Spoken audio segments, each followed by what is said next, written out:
The Drop with Frank and Brian is officially brought to you by Switch Suspension. Switch Suspension specializes in all vehicle chassis components. Lift kits, lowering kits, air ride suspension, wheels, tires, steering, and brake upgrades. They use all the best products from the best brands. And these guys are truck guys. You roll into their parking lot at the shop and they all drive custom vehicles.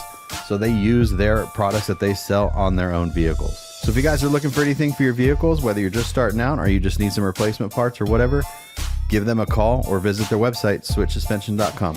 Hope you enjoyed this episode of The Drop. If you like these podcasts and all the other content we create, head on over to our websites and purchase merch.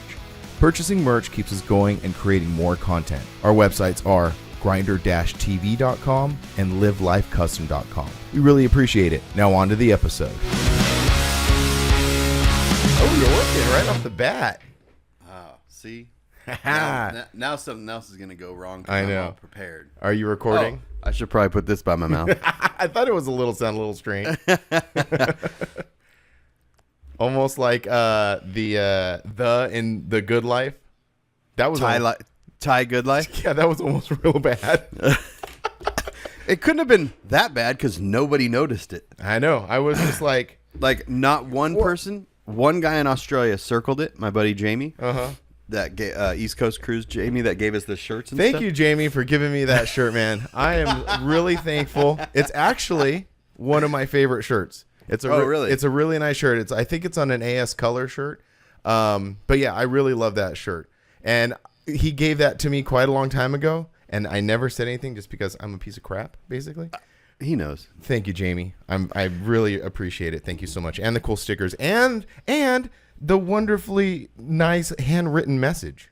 Right? What a nice guy. I'm sorry. Some people are just amazing. Yeah, I know. And some people are not. And some people are Frank Newton. So I'm trying to get him lined up to when you're out here for Cruise of the Pines that we can do a podcast where it's me and you here. Mm-hmm. FaceTime. You know, and then FaceTime. That'd So be it's cool. it's not 3 different areas, it's just 2 different areas. Yeah. We did that way in the beginning with Will. And we were just trying stuff out. It didn't really work that well. And it also, and it's better that we'll be in the same room FaceTiming with someone else, because we did another scenario where I was in the room with the person and then you were on FaceTime. That didn't work. So yeah, it was trial and error. Yeah, that was funny. The early times. The early times of The Drop. Yeah. But Thai Good Life. Yeah, the thing was, what was about it, like, you did that. I'm like, what? And I went back. And I guess why no one really noticed, including myself, is because the whole thing is kind of... Now, it's not illegible, like you could read it, but it is very unique. So my brain is just like, okay, The Good Life. Yeah, that's like my brain went to that too. And that shirt got shared like crazy. Yeah. And it's so funny that... No, I mean, maybe someone did notice and they didn't tell me, and they were just like, maybe like, well, I don't know what's... Yeah, like, how do I approach this? Is that supposed to be like that? The thing about it is, if anybody does notice stuff like that, please say something, because I mean, it could just very simply fall through the cracks, and no one's going to be mad at anybody for like, hey, by the way, that's wrong. Yeah, it's spelled wrong. It's out of place. Well, not the artist didn't know. Brandon didn't know. Yeah, it went through a lot of people. Those separations were already done. Oh, really? Yeah. Oh, dang. Yeah. Wow. And I printed 200 air fresheners with Thai Good Life on them. Oh, you did? Oh, so... I messaged the company. I'm all, hey, did these go to print yet? And they're like, yep. Did you want to talk about reprinting them all? No, it's fine. Thai Good Life is good. Thai's fine. Thai Good Life. Oh, my goodness, dude. Wow. I have a real anxiety about spelling stuff wrong. Oh, yeah. When I post Instagram stories, when I make YouTube thumbnails, like I literally have to sit there and go, because I type really fast. Like naturally, I just type really fast. Mm-hmm. And these days, everything just spells things for you and it underlines it in red and whatever, right? But I'm just like Wednesday or September, like weird. And I have to sit there and stare at it for a long time. And eventually you'll be Googling, am I spelling life correctly? And Googling the word life. the word that just doesn't look right to you. Uh-huh. But it's like every once in a while, one word will be like, I'm like, that doesn't look right at all, but it is. Mm-hmm. But my brain is like scrambling it or something like that. Oh, I know. I do it all the time, and then I still make mistakes, and then I'll put together like this like 4 or 5 piece like story on Instagram, and then the first one will be spelt wrong, and then Andrew will be like, "Hey, that's spelt wrong." I'm like, oh. Or when you go to delete an Instagram story and then and it also is on your Facebook. Luckily now it just says, do you want to delete both? Yeah. I do that all the time. I put up a story. I put up a story and then 2 seconds later I'm like, nah. And then take it down. Yeah. I do that all the time too.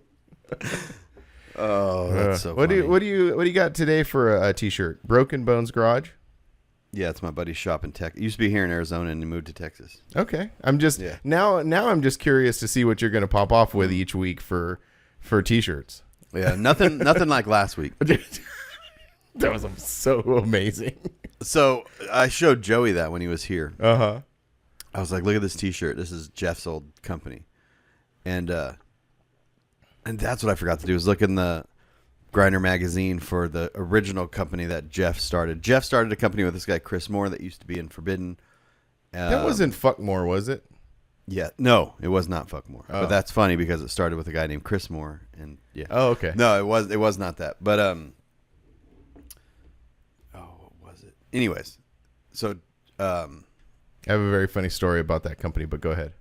Joey said the 113. He put it together in his brain so fast, like and I was like, "Did you know that?" He goes, "No, I just think that." The A is 1 and menace is 13. 113. Oh. The A and the M. Okay. I don't even know. I didn't fact check Joey if M was the 13th. He's lying to you. Yeah, I know. He's just hold on. A B C D E F G H. There's a lot of stuff like that. J K L M. Yeah. There's the band 311. Like everybody tried to like dissect what 311 means. You know. My buddy dissected what 311 meant. Made up a story about it. Put it on Facebook, and it got shared. He said it was like some kind of secret code for something. Well, originally, like the back in the 90s, I remember it was like the police code for indecent exposure. I've heard that one. I've heard that it was like same thing with the alphabet, something like that. I don't know. Yeah, we kind of mess with that too with FFF. Like we do 666. That's FFF. You know, so it's quirky things, man. But anyway, funny story about fuck more clothing, and I know I'm saying the F word a lot on this, but but it's it's F-U-K. Yeah, it's F-U-K. That's how they spell it. So right, it was fuck more clothing, and prevalent in the early 2000s. And I remember being at Forbidden Fantasy show, setting up the booth, and they were set up next to me. And for no, that was a separate incident. One was a funny thing with Ernie. That's another thing. But so they set up next to me, and he comes up to me. He's like, "Hey, man, look. I just want to let you know that you're probably not going to be getting much business today." And I was like, okay. And then he's like, yeah. He's like, we're done with all this stuff. We're blowing out these shirts for $5. And everybody's going to be buying these shirts, and probably they're not going to be buying your shirts. And I was like, okay. And then, so we go through the day. That was one of our best times selling at Forbidden Fancy Show. And I don't know if it was that Chris guy or someone else. I can't remember, but that was funny. And then another really interesting time was, again, Forbidden Fantasy Show. We're set up next to this other company called, they were like a pinup company. They had like, do you remember them? I remember. It was like Puss Clothing or Sourpuss Clothing. Oh, okay, yeah. Something like that. Something like that. Setting up again, getting everything ready. Ernie comes up to me. No. I was talking to somebody and like just showing him something. Ernie comes by and he goes, "Don't buy any of this. Go buy from them." And I was like, okay. Don't buy from you. Yeah, don't buy from me. Go to Sourpuss Clothing and buy from them. I don't know. I don't know what the whole situation was. I was just like, you should have beat him up. Yeah, well. Just start throwing hands. Yeah, but anyway, that fuck more clothing. I don't know. Anyway, I had a few of those shirts. I don't know where they're gone now, but yeah, I didn't know that guy too well. I knew of him. And obviously knew about his clothing and stuff, but didn't know much of him. It was that another quintessential early 2000s, like nautical stars, you know, Old English, like writing, that kind of stuff. Yeah. Yeah, I don't have any more surprises for shirts. I just have some old like show shirts from Australia that people sent me and stuff like that. But Cool. Well, hey, that's a new part of the show. Is what is Brian wearing today? What piece of vintage apparel is Brian wearing today? Yeah. But anyway, how was your weekend? You saw Linkin Park? Yeah. So Joey rolled out on Friday, and yeah, it was a good time. Yeah. That was the first time that I've done like the get there early and like, do like all that stuff. Usually you have seat assignments, and so it doesn't matter when you get there. Mm-hmm. But we actually rolled down to the arena at like 9:30 in the morning and got wristbands, and then they put a number on the wristband, and then you come back between 4:30 and 5:30, and so you ended up getting a hotel down there because he was just flying out the next morning. So I was just like, oh, it just makes sense. Yeah, then you go to the airport and then. Yeah. So then we cruised around, throughout the day. Went to this really cool, like hip hop shop called Trill. I saw the photos. That look really cool. I got to take you over there when you come out next time. And we spent a bunch of time there. It was really cool. I never heard of it. So come to find out, I'm a terrible host. Nah, well. I didn't grow up in Phoenix. Didn't grow up in Arizona. Don't know much. You know what I mean? You go to San Diego and Joey's just like, yeah, he's like, take it here, I'll take it there, take it here. All this stuff, right? Yeah. And then I was thinking about that morning when he was driving out. I'm all, I don't even know what to do. You want to go to Buffalo Wild Wings? Like, what do you? Well, I mean, not to talk crap about Phoenix in particular, and I know our Phoenix friends will have something to say about it, but San Diego isn't like, I mean, I don't know. Phoenix just seems like it is very like chain. Everything is like chain. Everything is like. Well, once you get into Phoenix proper, it's not. Oh. Once you get because there's a ton of stuff to do down there. Like we were just driving around and I was like, I didn't even know about any of this. That's what I'm saying. Our Phoenix friends may have a disagreement to that. They definitely would. Yeah. I mean, Phoenix has been around for quite a while. It's just like I just don't know. Yeah, like you said, you're not just from there. You're not from there. So when I don't hang out down, right? Like I just, anyways. Yeah. So Joey's like, we're driving, and we were gonna go somewhere, and he's like, I heard there's like a hip hop shop around here.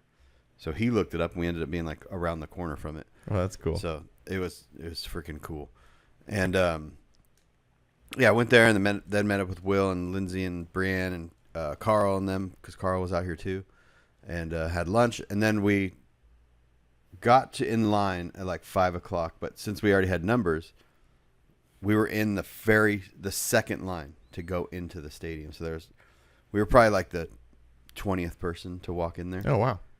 And had floor tickets or whatever. So like, they call it the rail. So everyone that goes in there and just holds the rail, they want that front. We were one person behind that. Oh wow! So you stood the whole time there until the show started. Yeah. Wow. Never. Yeah. We were on our feet basically from getting in line about 4:45, and then till we got back to the hotel. That's crazy. I couldn't do that, dude. My back could not do that. Oh, it was so much fun. Like, it was. The crazy part is, so we were in line waiting to go inside the arena, and there was Joey, he just talks to everybody. Mm-hmm. So he made friends with everyone around us. Mm-hmm. And there was a kid behind us, 17-year-old kid. He was from Australia. And he was just him there. And he's like, yeah, I'm here with my mom, and she's buying merch somewhere. And he's like, we flew in, and we drove up to San Francisco, and we went and saw Suicide Boys and Goo Goo Dolls. Oh, wow, that's an interesting combination. Well, his mom is 50, and he's 17, right? But so they had a show together, or it's two separate shows? No, two separate shows. Well, that would be the weirdest. So they're just thing. going to they're just going to these concerts, and it's mom's celebrating her 50th birthday, and That's cool. So we ended up like, okay, they let us in, so we started walking in. And they cut us off right behind me and Joey, and they were going to send the kid to the next door, but he's like, no, I'm staying with you guys. So like he dives down in, right? And we get down and we're just like, where do we go? Because it's in the round. Mm-hmm. So we're just trying to, in our head before this place fills up, we're just like, where do we secure our spot? Where's the best place to be? So we kind of like walked around and we found a spot, and then Joey makes friends with more people, the people in front of us, the people next to us. He's asking everybody what their favorite band, the concert was, right? Mm-hmm. And then the kid's mom shows up, a little bit later and made friends with her. So ended up the opener of that show was this guy named Gene Dawson. Okay, I'm not familiar. I was not familiar either, and but apparently he's popular with the youths. Oh, with the youths. Okay. With the youths. Okay. So the 17-year-old kid is like going nuts, and then there was another younger kid that met up with that was behind us too, going nuts, and the videographer. Not a lot of people were going nuts. Okay, the crowd was there for Linkin Park. Mm-hmm. Some knew Gene Dawson, but it was mostly like people just like, yeah, like okay, cool. But the kids behind us were just going crazy. So the videographer was like focusing in on them. And then later on, the videographer went around and was filming them from the thing. And Joey noticed the videographer. So he's like, this, da da da. And it ended up, those two kids got set lists. Like the manager came down after the show and like pulled them up and did all this stuff. And then while we were sitting there too, the drummer of Linkin Park was just walking around talking to people. So we got a picture with him. Oh, that's rad. And yeah, and then the whole thing was just... Yeah, I saw that picture where it was Joey like pointing at the camera. That's what you're referring to? No. So that's something different. That's the DJ. Oh, for Linkin Park. For Linkin Park. And he was walking around taking pictures of people. Oh. Yeah. And that was on his... So this is the funny part, right? So go on TikTok. I'm scrolling TikTok the night of, the next day, and it's just like... you start to see Linkin Park people from all different parts of the arena, right? Different things. You're like, oh, cool. So you like it, and then it shows you another Linkin Park, and it starts to narrow down to the people that were around me. Really? That's I found wild. I found one lady that was in line with us, and like, I was like, oh, she's the one that told me about. She's like, hey, your buddy's in the picture on what's his name's story. Mm-hmm. So now there's this like echo chamber of people that were around us at the. That's so crazy. I mean, that just goes to show you how powerful that algorithm is. Well, it's mostly me because I was seeing where the videos were coming from. So then I would go look on the profile, and then I would be like, oh, that's the dudes that were in front of us. Right. Oh, that's the person that was next to us. And it's like. And then the algorithm is just like, oh, hey, check. Oh, and then yeah, that's crazy. Yeah, it was pretty cool though, and but yeah, it was amazing. That's awesome. So the actual concert was really good. Like, I mean, I've never seen Linkin Park in live at all, even before that guy died. But I could imagine that it was pretty freaking cool. Oh, it was super powerful. It was just super energetic, and like the way that they had it set up was like the drums and the drums were in one corner, and the DJ was in one corner, and then the two lead singers were doing different sides of the stage, and then in the middle of everything they changed it. It went dark. They took the drums, rolled them to this corner, and brought the DJ to this corner, and then started playing again. And yeah, that was funny because there was a lot of people that were there that had seen Linkin Park in the past, and then there was a lot of people. Then there was like the mother and son, right, that came from Australia, and then there was another mother and son in front of off to the side of us, and they were just like. Me and my son, when he was born, we used to listen to Linkin Park. I never thought we'd be able to see him live, and like this is like a dream come true. Wow. And it was just like, it was just crazy. But doing that whole thing, like being in the very front right there, I want to do that more. Like it was just a really cool thing. Yeah, one year at in the very early days of Coachella, we saw Beastie Boys, and Angie wanted to see that. The whole reason we were there was to see the Beastie Boys, and she hung onto that rail from like 8 in the morning or whenever it started till they went on at like at 11 at night. I chickened out. Like I got so far too. And then Queens of the Stone Age came on and put on a great show. And I got, and like, I think I exerted all my energy during that. And I was just like, so I had to like, I went back, but Angie stayed right there. I saw Beastie Boys probably, halfway between the back and the front. Cause I kind of made my way up, but Angie hung on the whole day. But like I said, I don't know if I could do that anymore. I had this like little stool that collapses into a disc, so I'd have to bring that and just sit down. Yeah, sit on the floor. Yeah, that was cool. It's funny because there's like a lot of people. Once it starts, like everyone claims their spot, and that's their space. So we were all protecting our space. Yeah. Someone's like, I'm going to the bathroom, and someone's like, I'm going to the bathroom. We're like, okay, we got you. Yeah. Like we created this little ecosystem around us, and it was a lot of fun. And but there was towards the end, it kind of like it starts to get a little rowdy right behind us with people in the pit and stuff. In the pit and all that. And then people start to move. Like, then it's like people start to adjust. And then there was this one dude that just kept on trying to like he tried to bully his way next to me and then get in front of me. And I was just like, no. Dude, I'm not moving. Like, calm down. And, but yeah, it was amazing. How was it hearing the old songs? Did they play mostly old stuff? Because there's not too much new stuff. Because they played. They played. I think they played like 4 of the new songs, and then mostly the rest of the old. Yeah, it was amazing. Like, that's really cool. I know people are just like, I don't have an opinion on it either way about the girl being now the lead singer or anything. Well, Joey was like, I never listened to the new stuff, and he's like, I listened to it on the way up here. He goes, nah, I'm all, yeah, but do you have like a good stereo? Because you have to like, and then after the concert, he was just like, holy shit. He was like, that was insane. Yeah. And I was like, yeah. I'm like, that chick is amazing. Yeah. Like, her voice, it's powerful. It's all this stuff. And so I see so many negative comments online, and I watched a thing. Mike Shinoda did a thing, and he goes, we knew this was going to happen. Like, we're not stupid. Like, we knew we were going to get throwback from it. But he goes, if there's a fan of Linkin Park that doesn't listen to us anymore, how many young kids are now listening to us in place of that fan? Exactly, yeah. Because there's going to be a time when those arena. Okay, sorry. No, I was going to say that entire arena was full of old people and young people. Yeah, and a lot of young girls. Oh, you know what I mean? Oh, well, yeah, that makes sense. Yeah. And it's just so cool to see that. Yeah, I was just going to say that there is going to be a whole generation that grows up with not knowing about Chester and the old Linkin Park. So it's going to be this really interesting, and it already is a really interesting mix of people. Yeah. That's great. Really good. Yeah, Linkin Park was never my favorite, but I always respected the music and liked it. But that's really cool. That's really cool. Yeah. And then the whole weekend looked fun. I was having serious freaking FOMO. I know. Dude. Frank, Joey was like, Frank's having FOMO right now. I was like, I know. It looked like a ton of fun. And then Joey was out there taking. Cool. Oh, you there? Uh-oh. We lost Frank. Oh, there. Nope, there you are. Okay, that was interesting. That was a little blurb. Yeah, a little weird thing. That was everyone telling us to shut up about Linkin Park, or me shut up about Linkin Park. Yeah, no.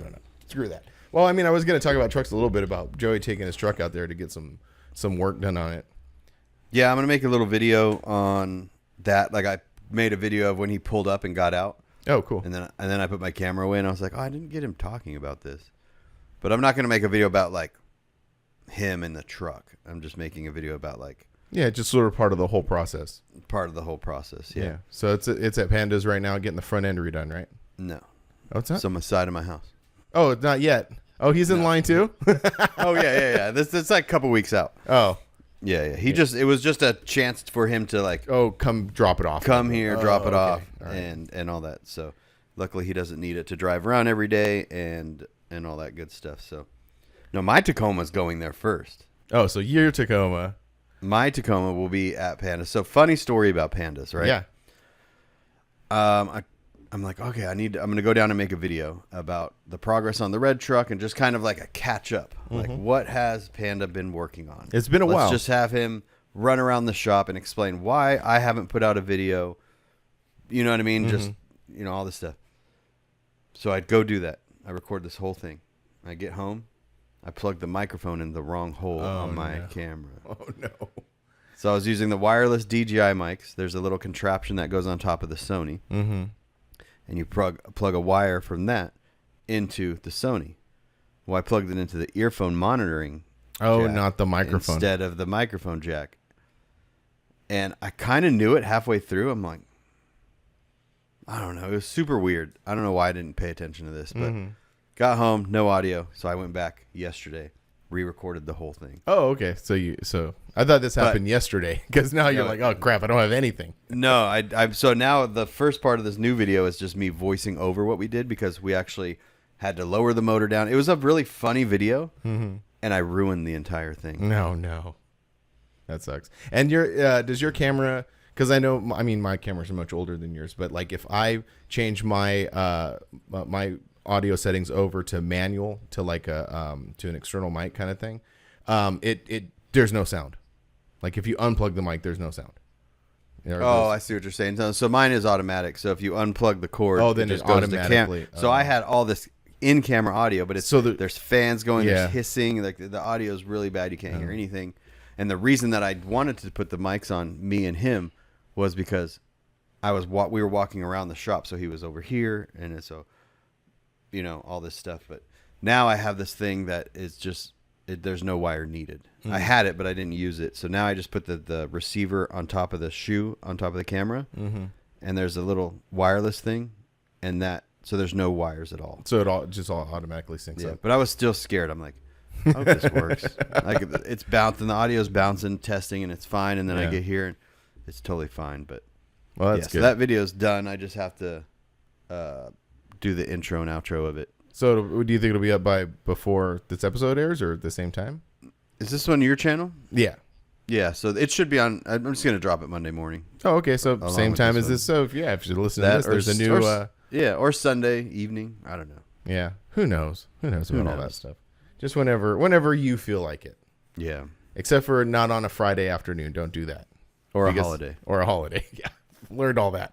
Everyone thinks, I'm going to do it on a holiday because everyone's home. Yeah, but no one's paying attention to what you're doing. Right. They're doing other stuff. Yeah, they're all doing their holiday stuff. Yeah.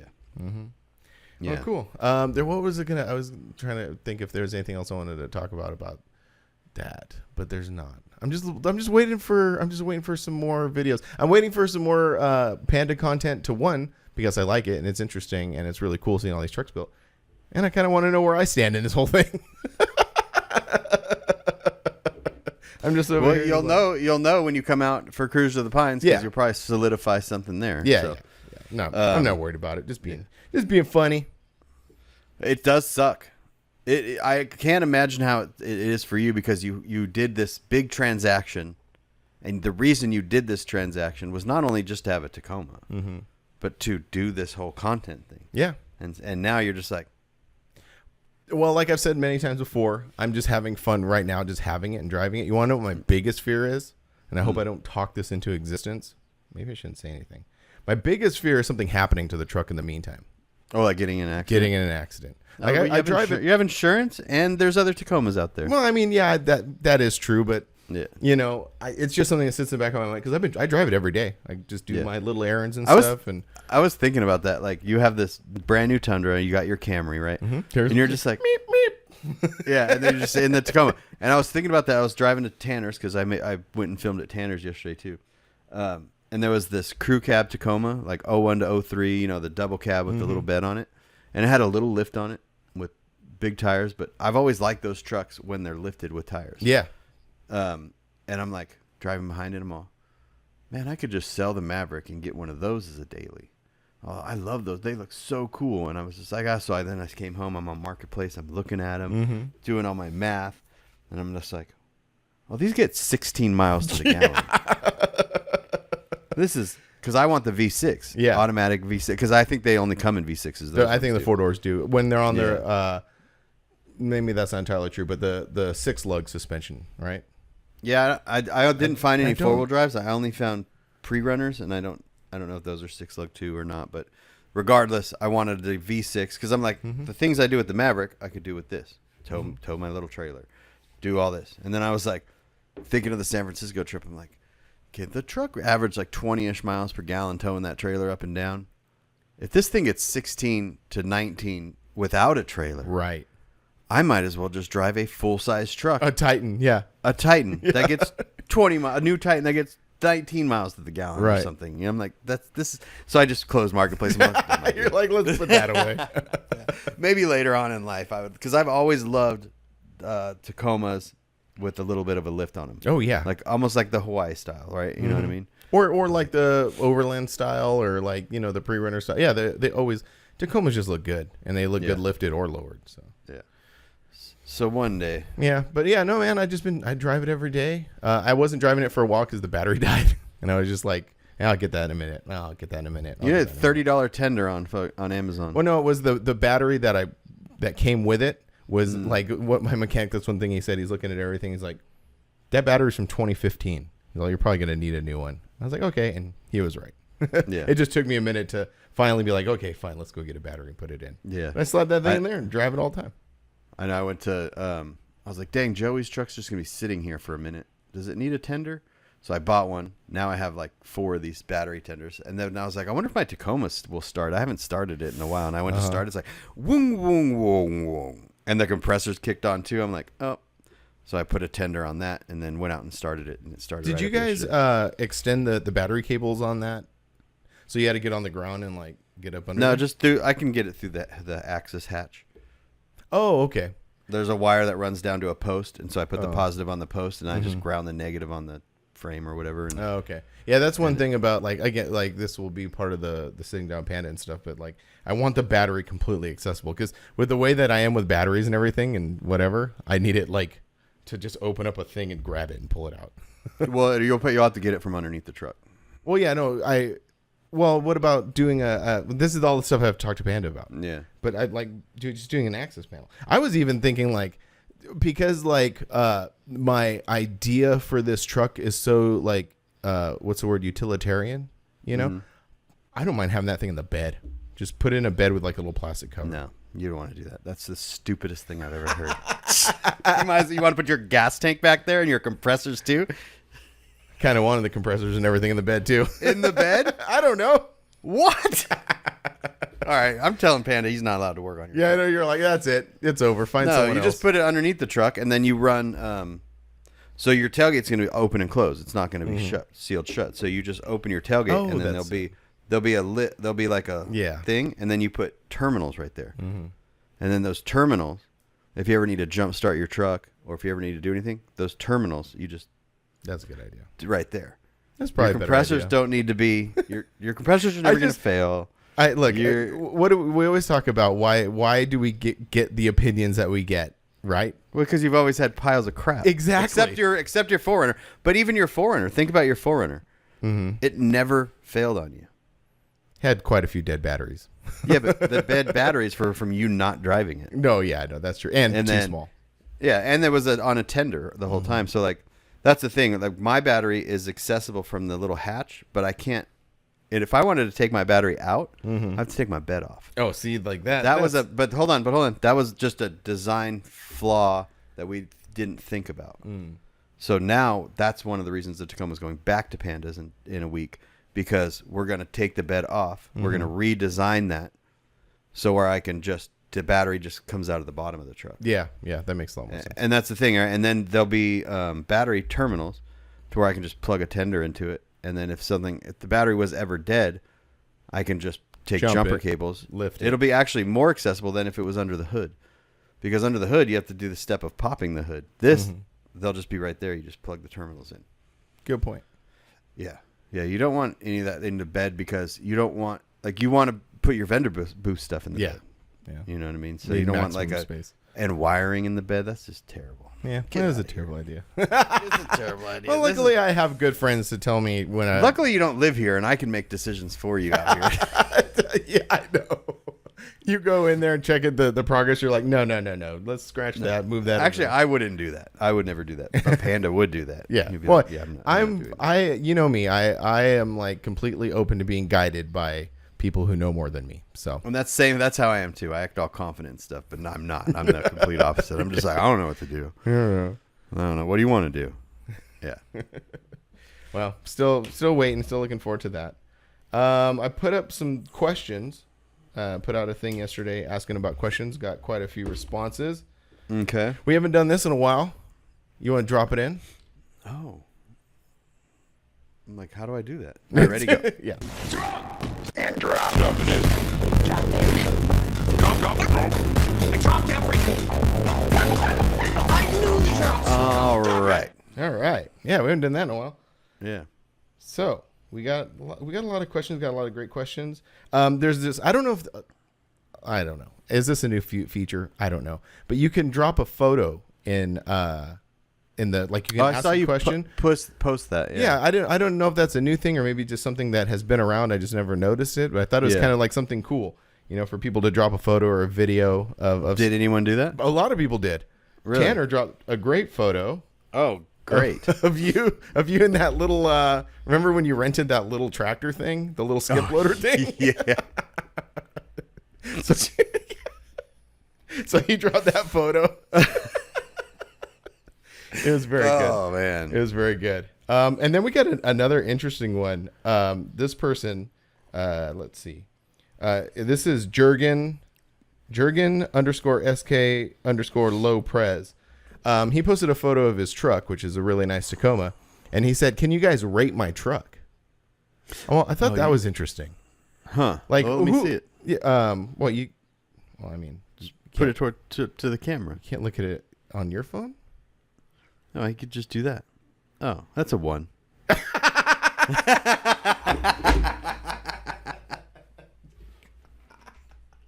Oh my God. That was funny. 1 being best. One being best. I thought that was funny because, like, a couple things. On the internet, on Reddit, there's certain subreddits where, like, you could actually do that. They're like rate me subreddits. Like, you could post a photo of yourself and they're like rate me. Oh no, have you seen the one that's it's the roast me? And that was the next thing I was gonna say. There are ones that say roast me. That and people one? voluntarily get roasted. Is insane. I So know. if anyone wants to go on Reddit, it's an amazing website. It's way better than Facebook. It's way better than any social media you go on. Reddit is mucho better. Yeah. But it's called Roast Me, and it's people that hold up a note because to know it's really them. You know what I mean? And it says Roast Me, and I'm always on that subreddit. It always pops up on my thing, and I'm like, there's nothing like wrong with this person, right? Mm-hmm. But then Then I go to the comments, and I'm like, holy! There's like 2,000 comments, and that is brutal. Yeah, but it's hilarious. it's funny.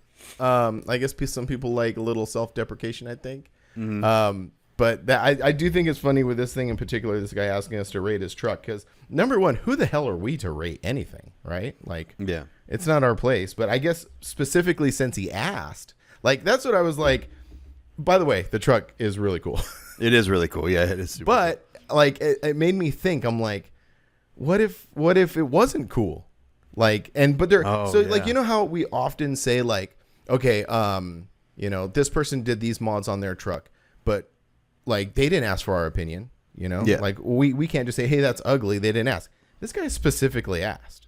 Yeah. So like, we can't give honest opinions about the situation. I think. I don't think we're going to be jerks about it, but I mean, No. I don't know. They looked fine to me. I don't know. All right, well, hold on. Let me show it to you one more time. You're- I can see one thing right off the bat that I don't think you would particularly like. Oh, the front is that the front bumper? No, No, geez, sorry. the wheels, Oh no, I think they're fine. the Luxani wheels. You like those? No, here's the thing. It's not there's wheels that I like and don't like, but it's again, the guy goes back to like my opinion doesn't matter. Well, this guy I mean, if specifically asked for your opinion. Well, if he asked my opinion, then he should just sell that truck as piece of crap. Sell it to me for $1,000. Yeah. No, yeah. When it comes to those style of wheels, it goes to the units. I'm the same way with the units. I used to love units. I used to love Lexani wheels. There's things that I used to love, and it's not that I don't like them now, but it's just my tastes have changed in the overall look of a vehicle. So, yeah, it's one of those things. It's like I look at units and I'm like, oh, I just don't like units anymore, so I wouldn't buy units and put them on my vehicle.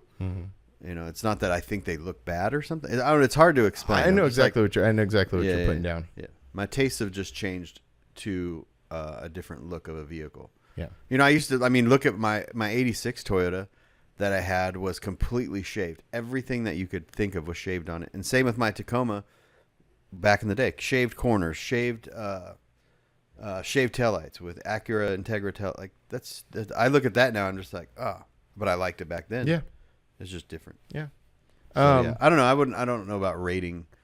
I feel weird about that. Yeah, it is. I just thought it was really interesting because so often we say that we're not the authority on anything. You do whatever you want, but then this person asked specifically rate his truck.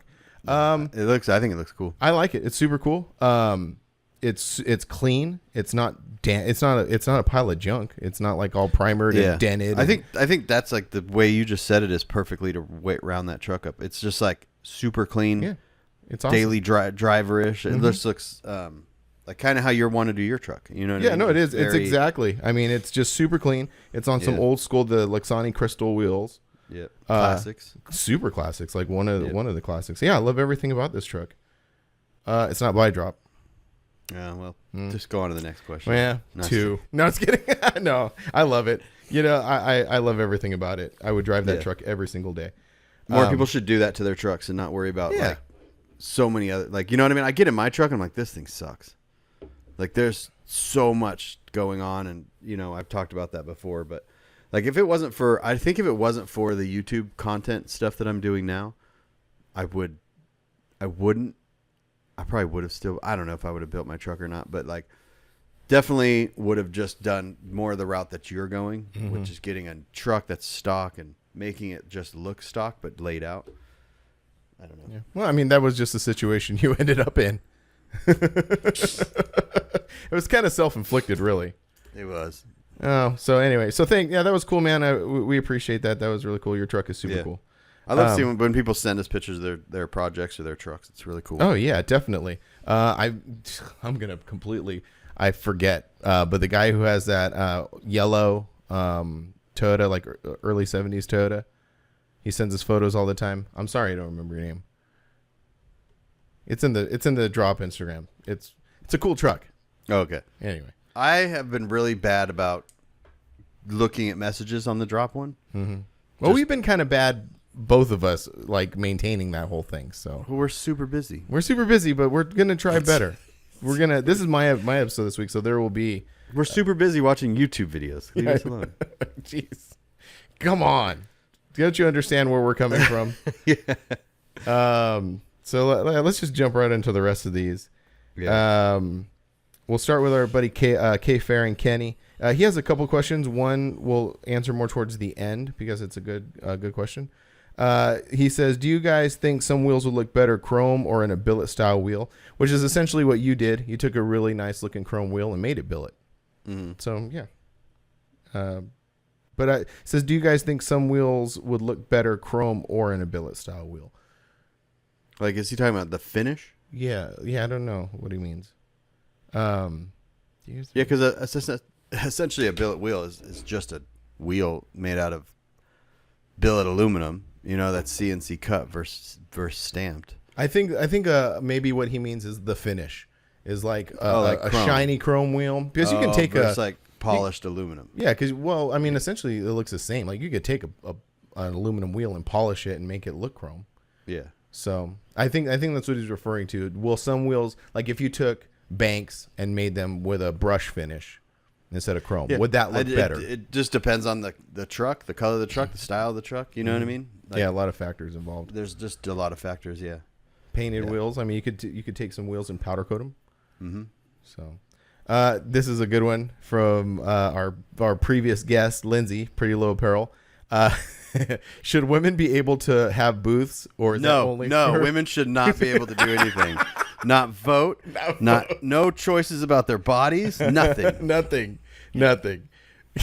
You didn't let me finish the question. All right. Yeah, I know what she's going for. Go. Yeah, I know. Should women be able to have booths, or is that only for the husbands of the scene? And the reason she said that is because someone came up to her at a show and said, "Oh, you watching this booth for your husband?" So or something like that. There was like, "Oh, I bought a shirt down there from your husband." Oh, that's what it was. You know, and she's just like this is, yeah, I know, yeah, this is my booth. No husbands involved. Yeah, no, girls can't do anything. Don't be silly. Yeah, just quiet your pretty little head. Don't even think. We got it. Yeah, right. We don't got anything. Blue and white Camaro. Have either? Oh, this is a great question. Have either of you had the praline pecans from Buc-ee's? Mind blowing. Yeah. Was that the ones that they sell in the little cup? They're roasting. Yeah, right there or I think the ones that he's talking about. Yeah. The hot nuts. Ooh, guess what I'm doing next week? You're going to Buc-ee's. I'm going to Buc-ee's. Yeah. Yeah. It's gonna be a real mild experience, I would suppose. It is. Yeah, it sucks now. I don't even know what's going on. I know. I saw some photos of the one in Goodyear. I just drove by it. Yeah, the building's up. Okay. So yeah, it's moving right along. Yeah, that's gonna be the death of Buc-ee's. It is.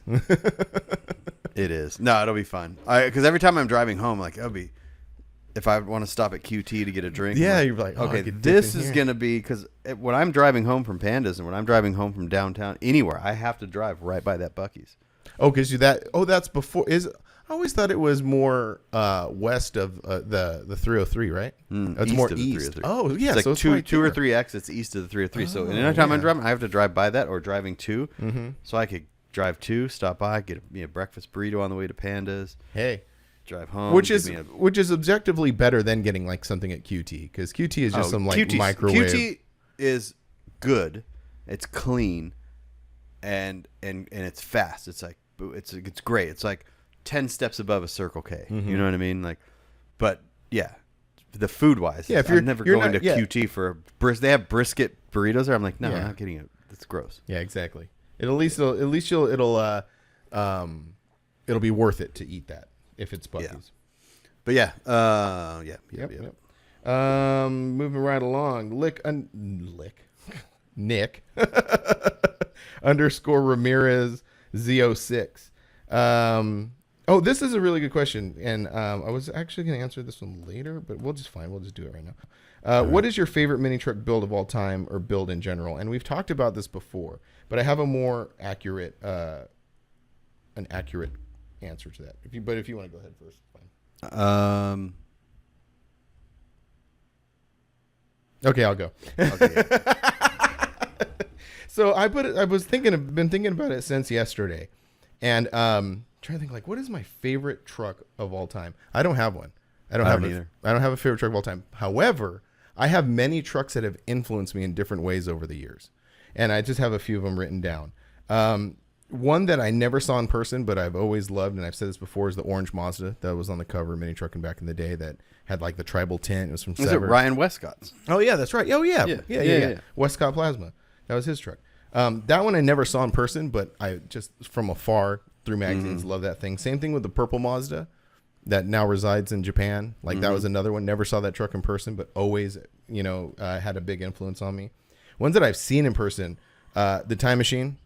Just seen that in just the very, very first time I saw that, which I've said this before, and people, Brent was arguing with me about it. It was the 03 Resolution. Oh, Rezo. Yeah. And it like, that was like, all these trucks were there. And that was the first time I saw a Time Machine. Huge influence. Like, I couldn't believe a mini truck could be that nice. Not necessarily that nice, but that detailed. Yeah. That was the first time I ever saw that.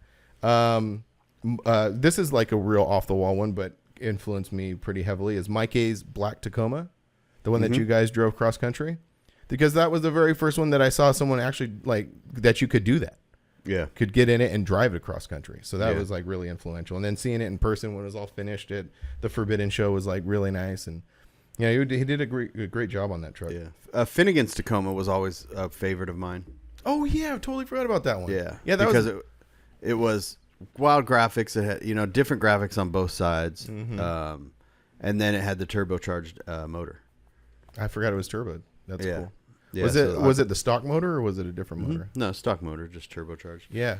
Yeah, that was always I always leaned a lot, like when people would do performance stuff or engine stuff. That was always like really cool to me, because I came from like before the mini truck stuff. I was always like, I love doing the import stuff and the street races and all that stuff. So like I like perform a little bit when things have some performance to them. So yeah, totally forgot about that truck. But yeah, that was a huge influence.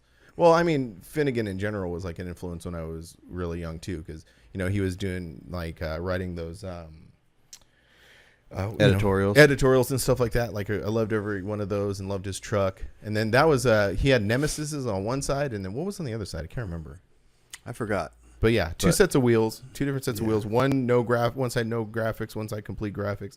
Had the skulls molded into the thing, and that was one of those mods that like he did and looked really cool, and then other people started doing them and they got progressively cheesier. Yeah. So yeah, there's certain mods that are hard to pull off. Yeah, I don't have like there's this guy Dave. I'm gonna murder his last name, but remember the truck that Alan painted with a red 84 to 88 with all the bands and stuff? Yep. So his truck before that was a 95.5 or 96 Tacoma, and it was the very first Tacoma that was basically bagged and body dropped. The black one? Yeah, the black one with the little graphics on the bottom. That truck, I remember seeing that truck at Forbidden at Fireworks, and I was blown away. First Tacoma, body drop, bagged, and I was just like, okay, that's sick. And the subtleness of the graphics, but yet, and being black and like, yeah, that probably was, I would say like influential, probably that truck. Yeah. Just because it just got me hyped, Yeah. Yeah. Yeah, that's a lot of these trucks that I'm mentioning. That's exactly what they did. They just invoked different feelings at the time, you know, for different reasons. And yeah, I totally forgot about that one too. Yeah, that was a huge one. Just to move on, and then you could, pop in here, whatever. Ernie's Mitsu was another one that was like a big influence on me. Josh Freeman's Toyota. That's there you go. That's as far as like that truck showed me like exactly how far you could take a truck. That truck was. I remember I was driving my Toyota into Spring Truck Jamboree, one of the truck jamborees, and he was in front of me. And before I knew him, before he was in Severed, anything, and I remember he hit the brakes. Yeah, and I was like, did the paint just light up? Yeah, and that's a truck too that was able to pull off that front end. Yeah, that Accord with Accord headlights and stuff. So like, it's hard to pull off. It's hard to pull off any sort of swap like that, but that one did it again because it was so low. Yeah. Yeah. Another great one. Hold on. The Tray 5 Mazda, the black Mazda. Oh yeah, we were just talking about that yesterday. Yeah. I mean, that's huge. I'm trying to get Jeremy to do it again. Which is so weird because it wasn't like that was like, it was almost like he just built that thing. Like it wasn't for any particular reason, He just made it. But it was just had such a, well, I mean, I think it's a two-prong factor. One, it's just an incredibly cool truck. The feature was incredibly cool on that thing. And then the surface pictures. Did that come from the same shoot? I think so. That was from the same shoot, huh? I'm sure Lindsay and Will tell us. Yeah. But that feature was really, really cool. Yeah. There's that, I know I was on a texting Jeremy the other night, and I was like, I'll buy a Mazda. And I was like, we'll just go down to your shop and recreate it real quick for fun. And his response was, in quotes, for fun. I'm like, yeah, we'll use your shop, your supplies, your knowledge, your money. I'll buy the truck, but you do all this other stuff. Yeah. And I'll put it on my YouTube channel. Yeah. That seems fair. Yeah. Speaking of Mazdas, Plain Jane Mazda. Oh yeah, that was highly influential. That was cool. That was, and I was trying to think of why, because it wasn't necessarily built to some high standard. No, but it was again just like the Skulls and Finnegan's truck. It was a thing that someone did, and they executed it well by having this themed out truck, and then people started trying to recreate that, and it got progressively worse. Yeah, like that he did it the best. Yeah. And then everybody tried to do it and then just did it slightly not as good. Well, I think too, like when something comes out, that's a themed truck. There was no other themed trucks really. Mm-hmm. Oh yeah, so that's true. That's the first one you see, and you're just like, whoa, this is cool. Never seen it. And then the next one you see, you're like, well, it's not as impactful because you already saw Plain Jane. Mm-hmm. And then, so since someone's recreating a themed truck, they kind of have to do things differently. So they try to. Sometimes it works, sometimes it doesn't. Mm-hmm. And but yeah, doing theme stuff is difficult, but that was a cool one. That was a really cool one. And it also opened up the doors for the next one I'm going to bring up, which is I called it Death Trap, but there's actually two trucks that are kind of referred to that. But that kind of opened up the thing that you can have even the Plain Jane wasn't ratty, but you could go down that lane of having kind of a ratty truck. Do you remember a Datsun, and they called it Death Trap? Exactly which one you're talking about. Yep. That one was the first one that I saw that I was like, oh, this is like ratty and kind of like crappy, but it is really, really cool. It had the airbags like in the cab. Yeah. Like you could see the airbags in the floor of the cab. Yeah, it was wild. It was from out here. You did a feature on it, didn't you? No. Yeah, it was from Arizona. Maybe Surface did. Maybe Surface. Oh yeah, I did. Yeah, Surface did. Yes, and Will can also clarify that. But yeah, they did. Yeah, he was from like Phoenix, and I remember seeing that at a West Coast, and it was just wild. It was just a wild truck to see.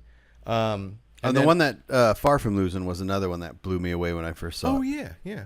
Because of the motor in the back. Mm-hmm. Just like, what's going on? Yeah. VW motor, like, it's one of those things that now I'm just like, it's not that cool. But then I'm like, It's still pretty cool. If someone It's still did that cool. now, It's just like just like reasoning wise in my brain. I'm just like, again, it's an impactful thing, right? You see it, and you're just like, this is like nothing else that's been done and nothing else that's here. But if someone tried to do it now, I'd be like, it wouldn't be as cool to me, I guess. I would.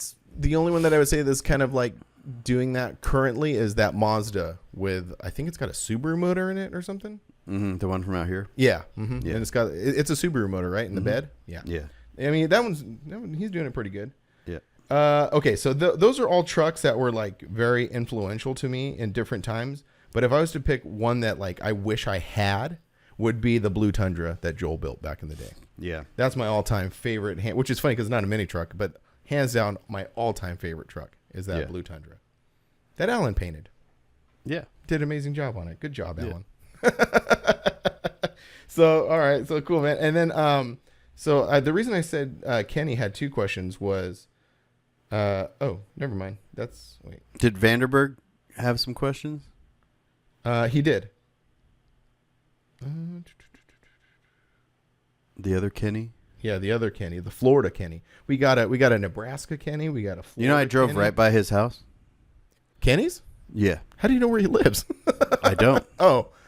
But you drove to like the I drove to Florida, Uh-huh. and then I drove up, and I posted a story, and he replied, and he's like, "Hey, that looks like so and so." I'm like, "Yeah." He goes, "Did you drive through this town?" I'm like, "Yeah." He goes, "You drove literally by my house." And I really? was like, in my head, I'm all, I wonder if that was a house with a square body S10 in front of it. Like, probably.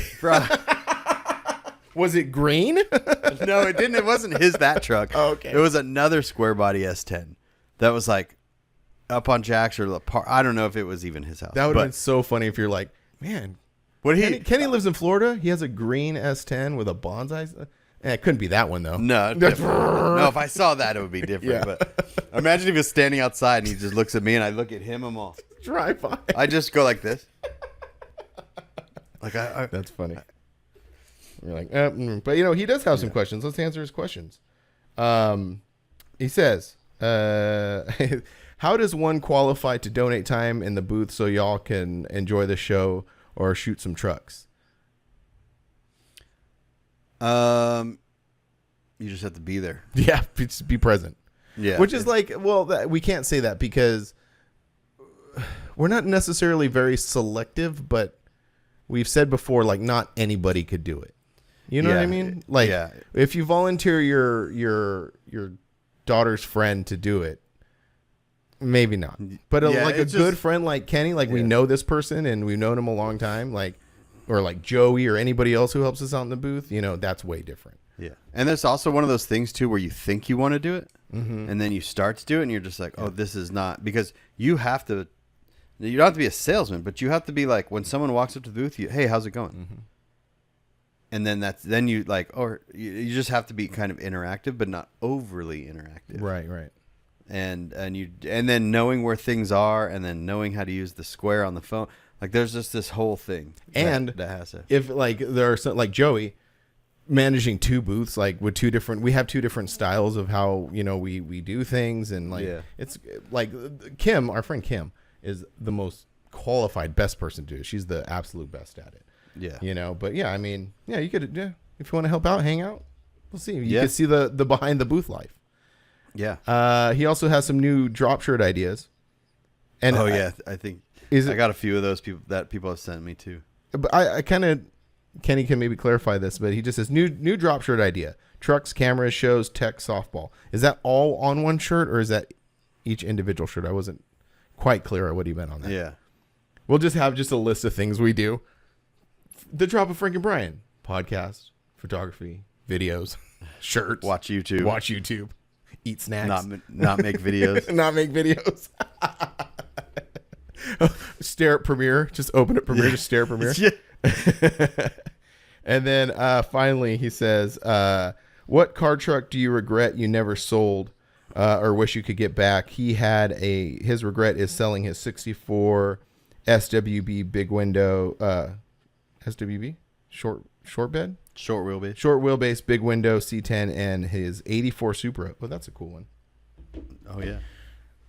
I mean, I have many that I miss that I wish I had, but every everything that I've had has led me up to having the thing that I have now. So I don't necessarily miss any of them, because had I held on to, like, if I would have held on to my very first truck, I would have never got a mini truck. I would have not gotten a mini truck club, and I probably wouldn't be doing this.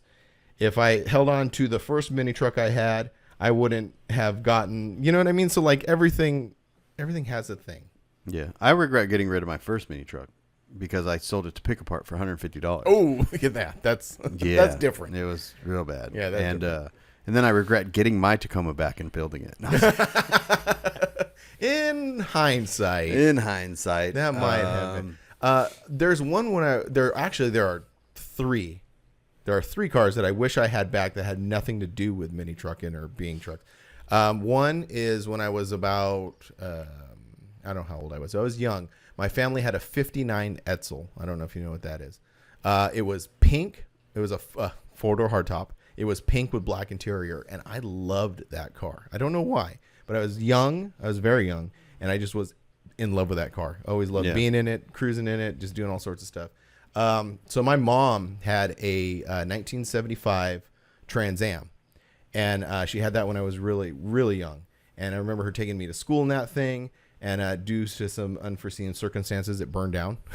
So I missed that car. Just because I grew up in that car, I can distinctly remember what was playing on. Well, you know, the old trope, like I can remember what was playing on the radio and what it smelled like, and going to school in that thing. So I wish we had that car back. And then to replace that car, my dad had bought my mom a 1976 Trans Am, but it was kind of a bad replacement because the one that she had was just a basic. It had like a 4.0, whatever they had in them at that time, the smaller motor. So I think it was like a 400. I think it was a 400. Mm-hmm. It was a 400 automatic Trans Am. So my dad replaced it with a 76 Trans Am, but it was a 455 big block 4-speed car. And the car was just too rowdy. It was just too much. My mom couldn't drive it because it was just one of those like lurch. Yeah. But it was still a cool car. And then we eventually sold that one, so I missed that one too. And so I have a bit of a soft spot for Trans Ams. Yeah. But anyway, so yeah, this question is really great. So maybe we'll pick some of these up later, but because I can chew on this one for a minute.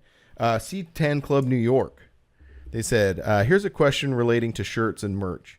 What's your opinion on DTF transfers versus traditional screen printing? Like them, love them, or hate them? The local shop that does many of our shirt designs has almost exclusively switched to transfers, which comes when it comes to multicolor designs, especially on smaller orders. Do you feel that there's a place for them, or are you hardcore screen print for life? Mike, that's who wrote the thing. Great question. That's my wheelhouse. That's what I do. I do screen printing, which is traditional screen printing, which is taking a screen, and this is going to get very technical and boring, so just hang with me. But taking a screen, coating it with an emulsion, taking a film positive, putting it on, exposing it, putting in ink, putting it on a press, and then printing shirts that way. And the reason I say all those steps is because it is a process to make a shirt. Like it's not, and that's kind of like the old thing when someone says like, oh, can you make one or two shirts? And they say no, because it is quite a process to create a shirt. But the difference is that is a much more durable process. Like the inks used and the way that it's cured lasts a really long time. Like my favorite thing is to see someone wearing one of my shirts from years ago, and the shirt's all ratty and faded, but the print still looks brand new on it. Like that's the point. That's like what you can accomplish with screen printing. DTF. So there are two types of things. There's DTF, which is a direct to film, which is basically like a laser jet printer that prints it out on like a transparent thing, and you heat press it on, you peel it off, and that's your image. The problem with that is they're not durable. They fall apart pretty quickly.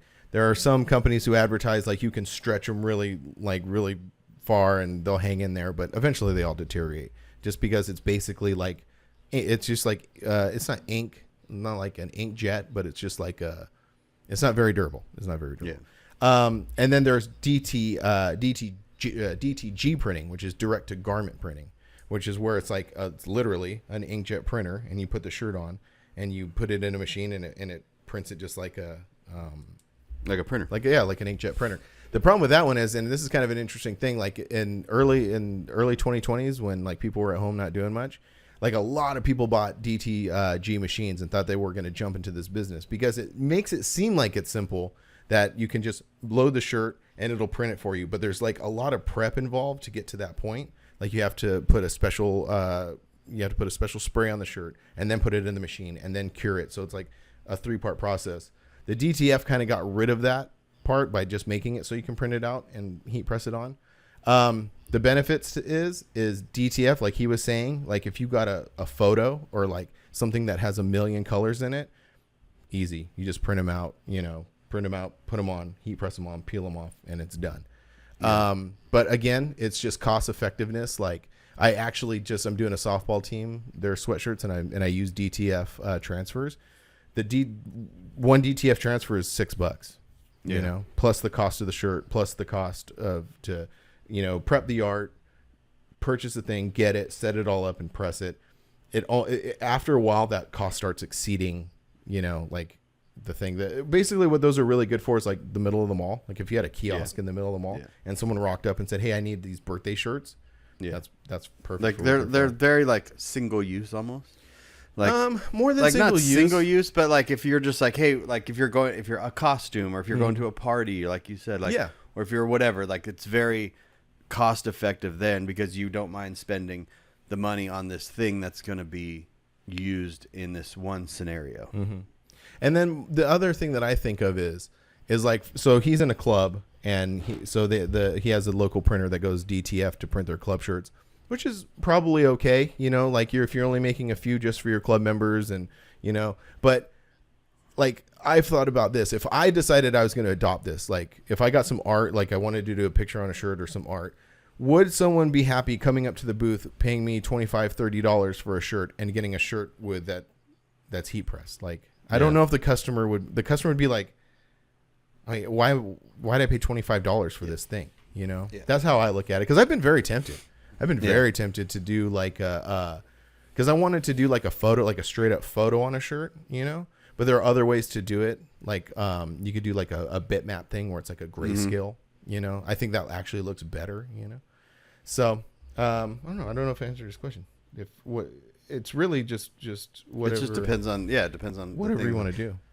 That's a big thing when people draw T-shirts, or if you have someone you're like, hey, like Chupas just went through this with his, he's got that like I don't even know what it's called. It's a geisha girl. Yeah, there you go.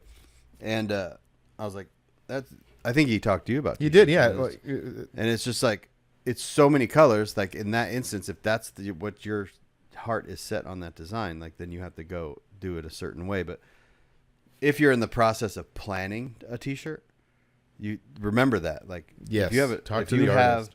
Talk to the artist, and if the artist is familiar with making art for T-shirts, then they'll know that like to keep the colors down. And then even like say the sky is blue, or there's something blue like in the picture, like that blue should be used somewhere else in the picture too. Exactly. If you're going to use a blue, like a chrome wheel to reflect, like that blue should be the same as this blue, because that's now one color instead of a different shade of blue, or the blue's fading into a different blue. Like every tiny little thing you have to think about, even grays, like I've had a shirt before and I'm like, Brandon's like, that's 6 colors. And I'm like, it's black and white. Yeah. And he goes, like, no, it's like 6 different shades of gray. Yeah. And I'm like, oh. Yeah. You start, and then once you start having to pay for these things, you start to understand more. But a lot of artists don't print T-shirts. They don't work in that industry. They're just the artists. So they don't know about that. So if you are a company and you're like, yeah, I want shirts that look like this, like make sure you're working with, like sometimes you can skip the artist, go to the print shop and they have their own artist. Or in my case, that's not the case for me. It's like, you gotta come with someone. You can guide. Yeah. The person. Yeah. You can be like, okay, if you want me to print these, that's fine. You can either go talk to the artist, you can, whatever it is, but you can guide them and be like, yeah. I don't want to say a problem, but a pretty prevalent thing in my industry right now is like websites like, I forget what they're called, but they're like ink.com, or there's like these like huge, huge print companies that like outsource to different, like they're big conglomerate print companies. So it's not like they have a bunch of shops. They basically like subcontract to other shops. Well, you can go on their app and you can design a shirt. And I think what happens is, what happens is people go on the website or go on the app, they design the shirt, they see the price, and they're like, okay, I'm going to go see what Frank can print this for. So then they present me with this art that has that same problem. And I'm like, look, this, and it's hard to convey sometimes too, to someone who maybe doesn't understand how the process works, you know? So it is kind of like, it is frustrating and difficult to talk to people and explain to that. And then on the other side of the coin, like Chupis, for example, I mean, he's a friend, so we can like kind of, you know, not bash on him, but using it as an example is, he paid someone to make that incredible piece of art, but he didn't tell them like it's going to be t-shirt art. He just said, create me this incredible piece of art, which they did. They executed very well. And then when he says, well, can you print this? And I said, no, I can't print that because one, even my machinery can't print that. You can go talk to Brandon and try to have him print it. He's probably going to say something similar, but even if he could get it down to work on his, you know, in his equipment, it's still going to be a 12 color shirt. You're still going to have to order a couple hundred of these things to make it worth his while to fire it up. So then so Chupis goes, oh man, that sucks. So then now he has to go to a DTF type thing, which is perfectly fine for a few shirts. The rub is that $25 to $30 for one shirt is what that's going to cost. Yeah. And because so I'm sorry, go ahead. No, I'm just saying because the person who owns that equipment has to make it worth their time, you know? So like now and it's an individual thing. So if they're going to spend, let's say you wanted 10 shirts, you know, and they have to spend a couple hours prepping the art, an hour or so printing everything out, getting everything ready. Let's say it took them, 8 hours to create that shirt. They still have to pay themselves for 8 hours worth of work, Yeah. And that's why they end up being $25 to $30. Yeah. Yeah, it's all interesting. In the video world, we've talked about this before, like someone would be like, hey, I want you to make me a video. And I'm like, okay. And they're like, well, how much? And I'm like, okay, well, what do you want? Mm-hmm. Oh, just a reel. Mm-hmm. I'm like, okay. They're like, and I give them a price, and they're like, oh, that's just a minute video. I'm like, yeah, but I still have to get in my truck, load my equipment up, drive to you, film the whole video, and then edit that down to a minute. Like, it's the same process, basically. Yeah. But, sometimes it's harder to edit a 1 minute video, getting everything you want. But, yeah. That's a great comparison, because, like, what you do is screen printing, and what they expect is you to run down there with your phone, do a couple things, and edit it, on your phone. That's kind of, which is not fair to the DTF people, because that's kind of maybe discounting what they do, but it's in the similar vein. You're using a lot of... It's also okay to expect that too. So if someone was like, hey, just use your phone and do it, because I don't know how to do it, I don't want to do it. Yeah. Mm-hmm. But I don't want to do that either. So like I had just quoted out someone last week. They're like, hey, this is what I need. I don't need you to edit it, but I need drone shots, rolling shots, headshots. I need it to be lit. I need it in 4K 60. I need like all these things, these notes. Yeah. And I'm like, cool. So I gave them a price. I've not heard back from them. Wow. Because I'm pretty sure that the price I gave, it was higher than they expected, which is totally fine. No, that's totally fine. But for them, that's kind of interesting, because that's not what, like, I think that's not someone who just watches reels on their phone who has a company who says, can you make me that? This is a company that makes videos, but they can't get out here. Oh, okay. Those are some very, very specific things. They have expensive things. Yeah, they have a build that's happening out here, but they can't get their marketing video guy out here. Uh-huh. So they're, that happens quite a bit. Mm-hmm. So they're like, reach out. Like, I've done it. I've reached out to a guy in the Chicago area because I needed a show filmed, a diesel truck thing filmed. So I found a video guy there and just had him do it. Mm-hmm. But it's like, just because I'm not editing the video, I'm still doing all this other stuff. Right. And also just, it's just this, there's just a lot of steps, no matter what the outcome is. Like you said, one t-shirt or 50 t-shirts. Mm-hmm. Printing the one t-shirt doesn't mean it's going to cost less. Mm-hmm. Like you'd be like, yeah, I'll print you one t-shirt. It's going to cost you $500. Right.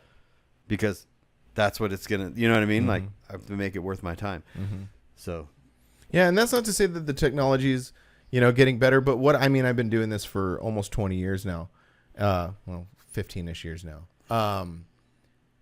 And what's interesting is I haven't been in a while, but I would go to this thing called ISS, which is basically SEMA for screen printing. And for the last 10 years, it always like DTG, or at the time, DTG is the future. DTG is the future. well, maybe that wasn't the future. DTF is the future. DTF is the future. All these screen printing guys here, obsolete. DTF is the future. But nothing beats screen printing. Like it's just like it works. Like there's a reason why also screen printing has been the same process for the last like 200 years or something like that. You know? And do you think like the AI stuff that's happening, you see you see a lot of people just creating AI art, and then those are being direct to film, right? Or DTF that would be onto DTF. t-shirts. Yeah. Yeah. So yeah, because I've seen people like advertise their artwork, and I'm like, okay, one, that's AI. Two, that does you can't prompt the AI to say, like, this is going to be on a screen. Yeah, exactly. This is going to be on a shirt, so make sure that it's only 6 colors. Yeah, or it won't whatever. understand that. It won't understand it. It's just going to spit you out this thing, and then the people are taking that thing to people like you and saying, "Can you make this into a T-shirt?" And so that's what I'm saying. Like, there's still AI is going to change the world. It's going to change the world, but if you're good at what you do, and then you're still going to be a needed thing. So there's still going to be needed artists, needed whatever, you know. Well, I think photographers and. I think what it's going to come down to, like talking about that scenario specifically about AI and T-shirt printing, I think there's going to be this like transition period. But I think what's going to happen, purely speculation, I don't know, but I would imagine what's going to happen is someone is going to like a shirt company is going to have all this like, oh man, this is so easy. I don't need to pay an artist. I just tell this thing and it spits it out. They're going to go to a printer. The printer's going to tell them exactly what we're talking about. I can't do this in screen printing. We can do it in DTF. And the person goes, okay. They're going to quickly realize that the DTF, like, it's not going to be sustainable, because what they're going to do is they're going to create designs. They're going to make T-shirts. They're going to go to a show, and they're going to realize, like, oh, this isn't like the rest of these shirts out here. You know what I mean? In the end, the consumer dictates everything. Exactly. And they're going to be like, oh, my point that I made earlier. Like, I've been tempted to do it too, but is a customer going to go like, $30 for that? Like, it feels like plastic. It looks cheap, you know? Nah, they're just going to skip over it. And eventually what's going to happen is the person is either going to throw their hands up in the air and say, oh, well, whatever. Or if they really want to pursue it, they're going to go like, okay, we need to contact like a real artist and come up with some real designs and talk to a real screen printer. Yes. You know? So like, I think there's going to be this like, not a transition, but this like part of how all this works. Yeah. And we'll see it. We'll see it at shows. Like we talked about it with Lindsay, and we've touched on it here and there about AI art and people using it for flyers for shows, using it for art for shows. There's going to be a time when we're going to start seeing it pop up at shows, and we're going to see, you know, I could be completely wrong, and people could be like, oh, I don't give a shit if it lasts 2 weeks. It looks cool and I like it. Yeah. Well, that's the thing too, right? You talked about this thing in waves where everything goes far this way, and then it kind of reels itself back and figures itself out. And AI is like, it's just another tool. So if you're an artist, don't discount the AI. Don't know for sure. Just utilize it as a tool. And even some of the, like, I don't know if you watched that video I shared in the group the other day about the photography and AI and product photography and all that stuff. I don't think so. And it's talking about the new nano bananas that Google just came out with. Like, if you're a photographer, if you're an artist, if you're a screen printer, if you're a video person, it doesn't matter. Don't discount the AI. Make sure you understand it, because at some point you're going to get a client that, like say you have a hot sauce company and you want a photographer to come in and do all this stuff.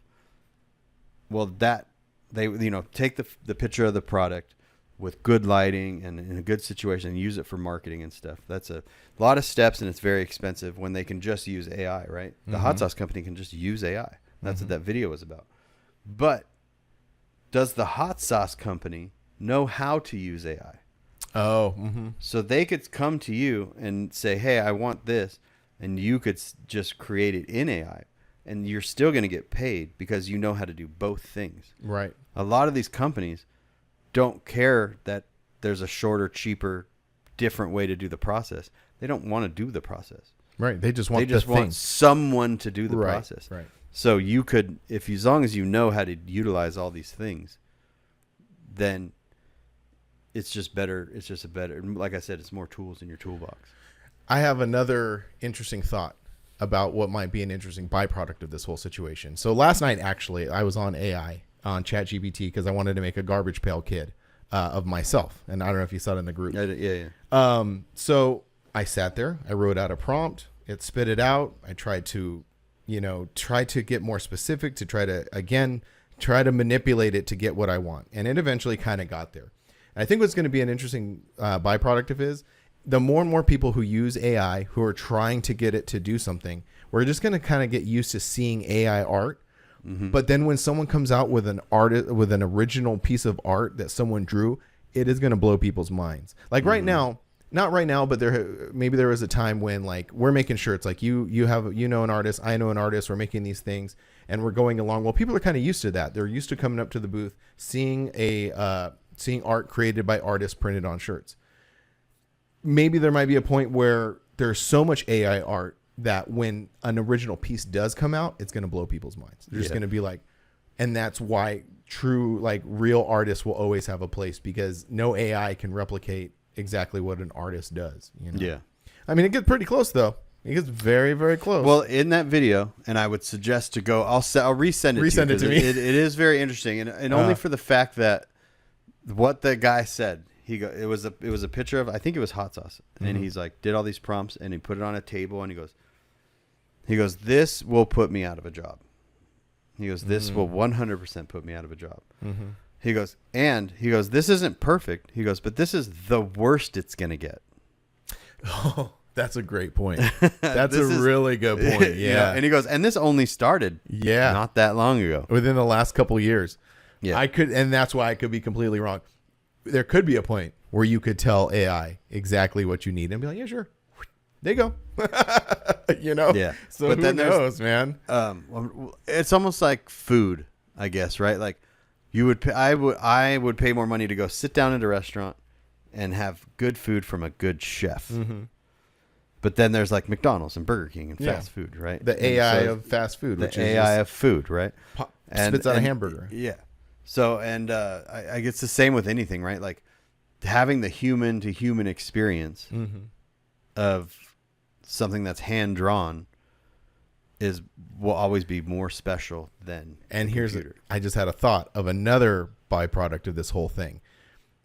That what you're talking about, if you're talking like the meal, for example, having a huge, like, a nice meal compared to a fast food meal, the cost of that is going to go up.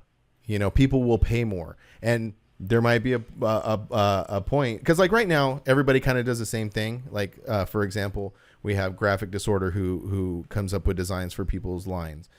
Brandon does. There are artists. So it's actually pretty saturated. We are saturated with good art. A lot of companies have really good art, but the more and more AI takes over and people start going down that route, that is going to be, less of a thing, but then it's going to become more of, how am I trying to say this? Like you can charge more for that, because you can say, this is an AI. This is an actual piece of art. Yeah. And so now it costs more, because now you're paying for it. But it also comes into marketing and marketing yourself.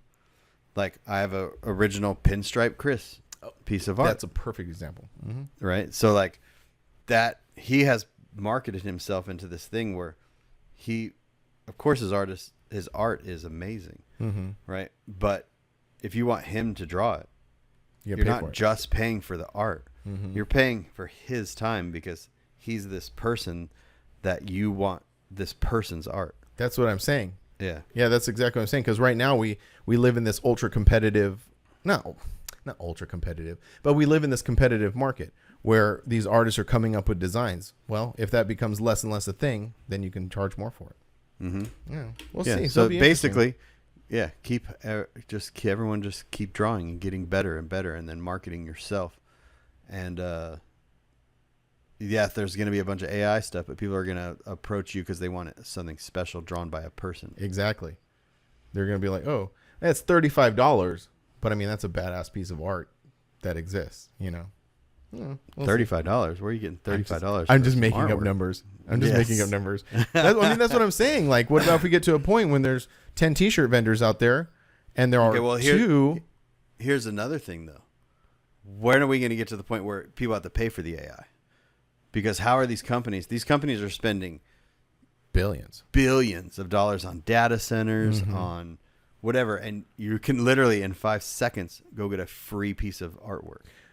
Well, we're getting there because ChatGPT is you can only do 5 prompts a day. Yeah. Like when I was creating that garbage pail thing, you can only do 5 a day. I think premium is like $50 a month. Oh, okay. There are some that are a couple $100 a month. Yeah. Like depending on the power, I guess. Like there are some very powerful ones, like $200 a month. So yeah, that you're right. That's when it's going to come into play. Because then you're going to have that. You're like going to have a t-shirt vendor. Oh yeah, that guy gets it for the it's like Spotify with ads. There's definitely ads in those. That guy's paying premium. Oh man. You want to keep going or what do you want to do?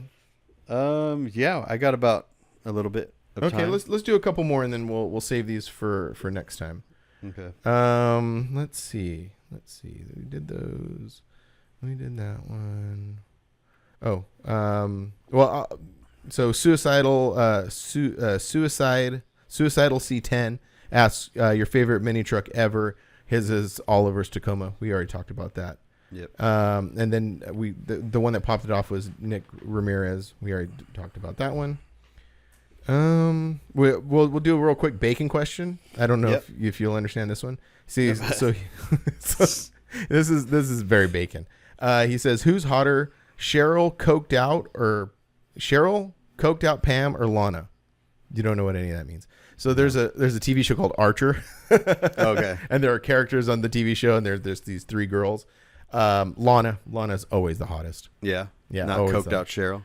No, coked out Pam. I remember. Coked out Pam. Yeah, coked out Pam, which is like this bigger girl, but then she gets addicted to cocaine and she like gets skinny. Yeah. Does she know how to party though? Oh, dude. Right, Pam is tight. Like if you were to hang out with any of these people in real life, Pam is the one you'd want to hang out with. Pam is the one. Yeah, I've hung out with some Pams.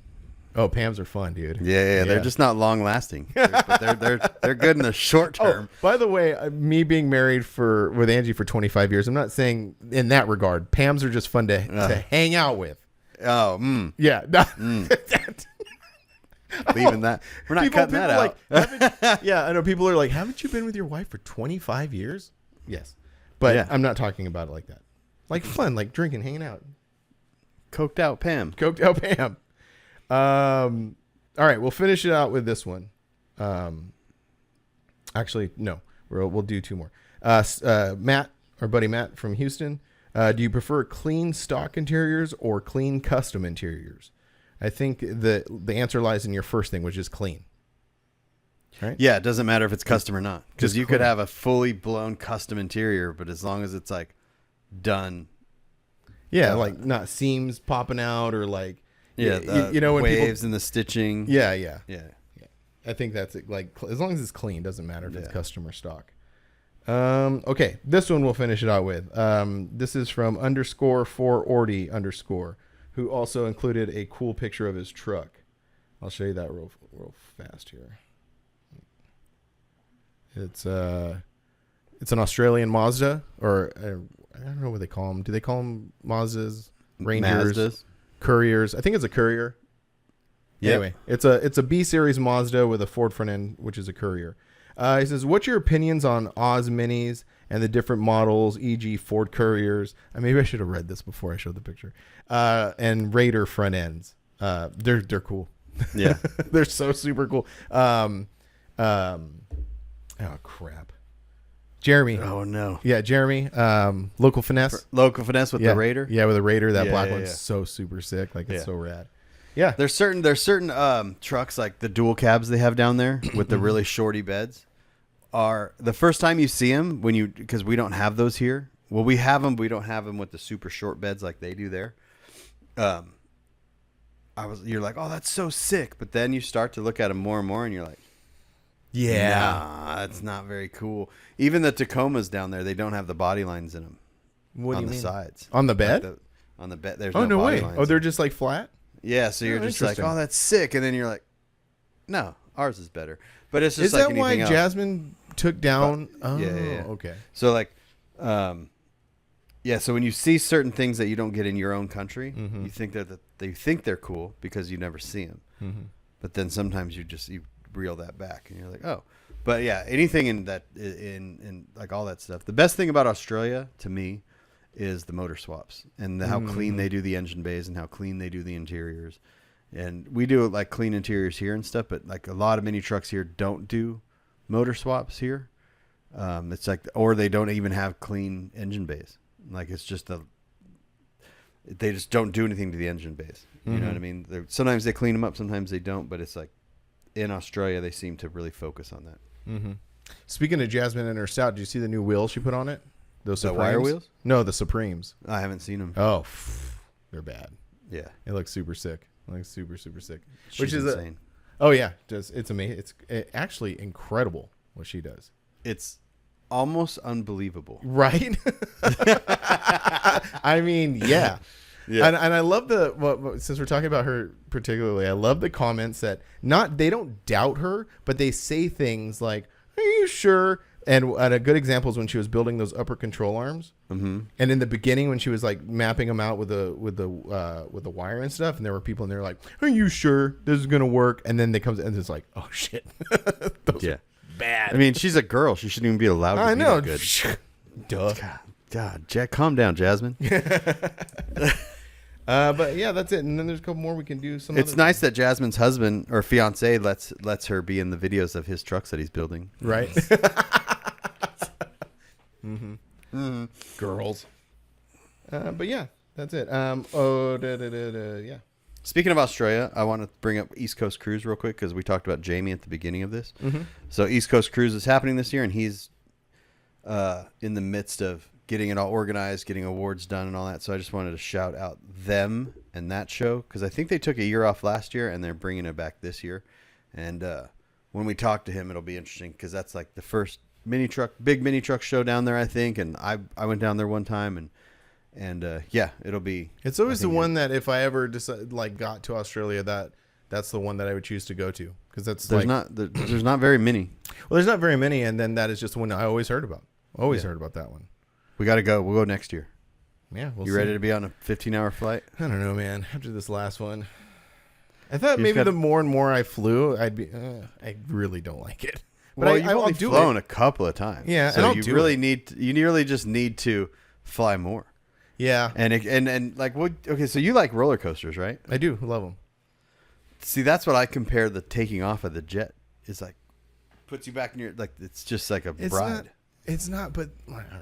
It to me. Is it like an uncontrolled situation? It's like, we're flying along and hitting turbulence, and it's like I'm kind of getting a little apprehensive about it. And Angie's like, "Well, you're riding a car and it goes over bumps." I'm like, "Yeah, but it's not 30,000 feet in the air. You could push the brakes and pull over." Yeah, and it's on the ground. Yeah, like and if you hit a bump and all the tires fall off, it just goes gunk, and you stop 30,000 feet. That's the part that messes me. And I know. Yeah.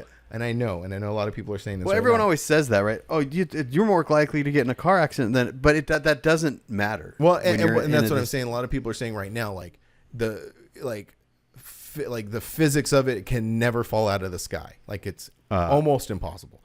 However, it's just like a psychological thing. Like as I'm going along, just sitting there, like bumping along, and I'm like, there's nothing under me. For 30,000 feet, and then doing 550 miles an hour, and then 30,000 feet, but then it's just water, the deep black abyss of the Pacific Ocean. That's the scary part. Like when you were just like, flying over water, it's better, Mom. Looking down, like, yeah, like I don't know, man. Yeah, that flight to Australia is no joke. Yeah, I know. It's a rough one. Maybe we'll see. Yeah, we'll see. I don't know. Japan next year. Yeah, I mean, I made it to. So I think Japan is another 6 hours from Hawaii or something like that. Yeah, it's like an 8-hour flight, or I don't know what it is. Something like that. I don't know. Japan. It's also a lot of fun when there's a lot of your friends on the plane. That could change it too. So because also the last time I went, I had my 2 kids who have never flown before, so it's just us 3 sitting there like. Yeah, because like when I went to Hawaii, there was 8 of us on the plane, and then going to Australia, I went just by myself twice, but then. There was 3 of us on there. In Japan, there was me, Mike, and John. Like, it's like it might be a funner experience with your friends versus even just with Angie. You know what I mean? Because it's like you have a different type of relate. You can be fearful with Angie because she You know what I mean? But with your friends, you kind of gotta like You gotta like be a little brave. Like, can't be a little bitch. I'm fine. Yeah, I'm fine. Anyways, we hit the worst turbulence I've ever experienced. I'm fine. We all crash. Oh my god. Anyway, all right. Go to our websites, buy stuff. Yeah. The thank you, everybody who's patiently waiting for the new shirt. It's almost done. It's coming. It's shipping. It's soon. coming. Yeah, mine will ship at the beginning of October. Yeah. Cool. Right. Yeah. Thai Good Life. Thai Good Life. Thai Right. Good Life. All right. See you later. Later. Bye.